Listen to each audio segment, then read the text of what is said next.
আজি ওলালো বঙাইগাঁওলৈ বুলি। অসম গ্ৰন্থমেলা চলি আছে বঙাইগাঁৱত আৰু তালৈকে বুলিয়ে ওলাইছো। গ্ৰন্থমেলাত সোমোৱাৰ আগতে মাৰ ঘৰলৈ গ'লো মাৰ খবৰ ল'বলৈ।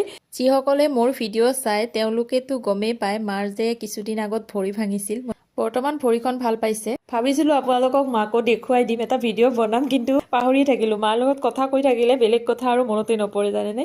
যি নহওক এয়া আমি গ্ৰন্থমেলা আহি পালো আৰু দূৰণিৰ পৰাই জুবিন দাৰ গান গাই থকা শুনা পাই আছিলো আৰু দৌৰা দৌৰিকৈ গ্ৰন্থমেলাত সোমাই প্ৰথমতে গানটো শুনিবলৈ গলো। ইমান ধুনীয়াকৈ গাইছে আৰু সেইবাবে অকমান সময় তাত থিয় হৈ গানটোকে শুনিলো আৰু গায়কজনকো চালো। আৰু চাওকচোন কিমানখিনি মানুহে জুবিন দাৰ গান শুনাত ব্যস্ত হৈ আছে। এতিয়া আৰু আমি জুবিন দাক এনেদৰেই জীয়াই ৰাখিব লাগিব, নহয়নে বাৰু? আৰু এইবাৰ ইয়াৰ পৰা ওলাই আমি কিতাপৰ দোকানৰ পিনে গলো। এয়া চাওক কিমান কিতাপ, চাৰিওপিনে কেৱল কিতাপ।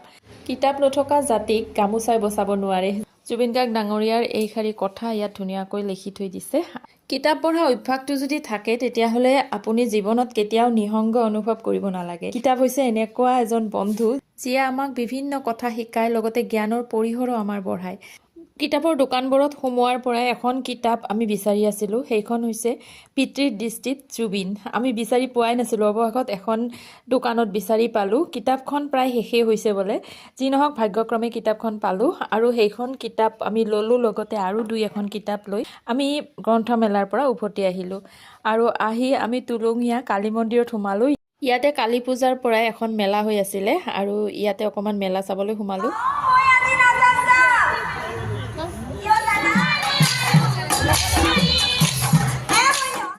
ইমানবোৰ শব্দৰ মাজতো এখেতসকলৰ টোপনি চাওকচোন, একদম কুম্ভকৰ্ণৰ নিদ্ৰাত পৰিছে। মই মাতিছিলো কিন্তু সাৰে নাপালে। এইবাৰ আমি দোকানৰ পিনে আগুৱাই গলো, অকল চকুহে ফুৰালো, বিশেষ একো কিনা নহল আমাৰ।